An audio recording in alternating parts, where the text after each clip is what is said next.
Pemerintah memang membutuhkan utang untuk membangun negara dan menjalankan program serta kebijakan untuk mendongkrak perekonomian nasional. Tetapi bukan berarti pasrah saja melihat tumpukan utang yang terus menggunung seperti kondisi terkini.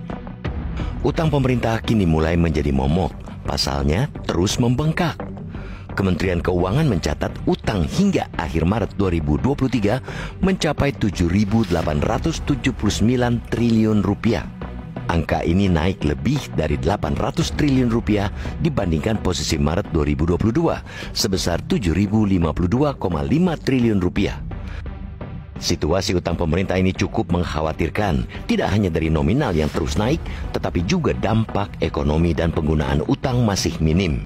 Hal itu terlihat dari persentase kenaikan utang yang lebih tinggi daripada pertumbuhan ekonomi per Maret 2022. Jumlah utang pemerintah naik 11,7% periode Maret 2022 hingga Maret 2023. Sementara pertumbuhan ekonomi cuma naik 5,03% pada kuartal 1 2023. Artinya, pengelolaan utang pemerintah buruk, tidak mampu mengerek pertumbuhan ekonomi yang lebih tinggi dari kenaikan utang.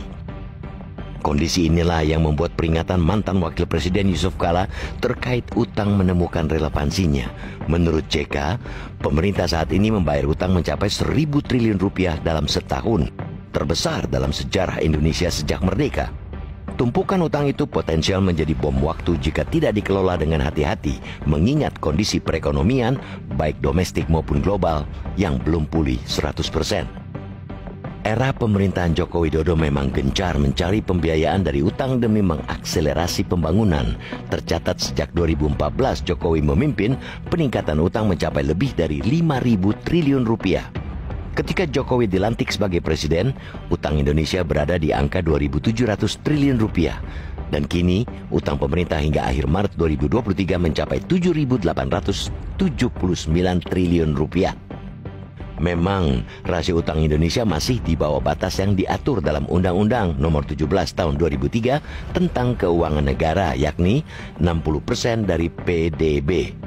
Namun, sudah melampaui rekomendasi International Monetary Fund atau IMF di angka 25% sampai 35%. Kini, posisi utang pemerintah berada di angka 39,17% dari produk domestik bruto atau PDB. Posisi utang pemerintah ini sebenarnya sudah masuk zona lampu kuning, artinya pemerintah harus ekstra hati-hati mengelola utang. Apalagi utang pemerintah ini didominasi lewat surat berharga negara atau SBN yang nilainya mencapai 7.013,58 triliun rupiah. Terlalu bergantung pada SBN jelas akan berpotensi membuat pasar keuangan goyang, khususnya apabila sebagian besar investornya adalah asing. Kekhawatiran inilah yang perlu diwaspadai oleh pemerintah. Jangan sampai Indonesia nantinya terjerembab dalam tumpukan utang yang potensial membuat negara ini masuk kategori gagal bayar atau utang yang hanya menjadi beban bagi anak cucu di masa depan. Kita sangat mengapresiasi optimisme yang dilontarkan Menteri Keuangan Sri Mulyani Indrawati bahwa pembayaran utang pemerintah sampai saat ini masih terjaga dengan baik dan dilakukan sesuai dengan jadwal yang sudah ditetapkan. Bendahara negara ini menekankan dalam pengelolaan keuangan negara termasuk utang, yang penting adalah dilakukan dengan penuh kehati-hatian, di mana sebelum jatuh tempo utang bisa dibayar.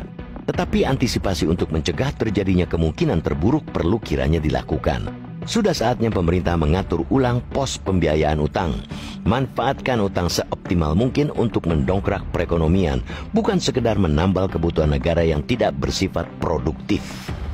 Anggaran-anggaran yang tak perlu sebaiknya dipangkas untuk mengurangi kebutuhan belanja pemerintah. Membangun ibu kota Nusantara ditunda dulu sebaiknya.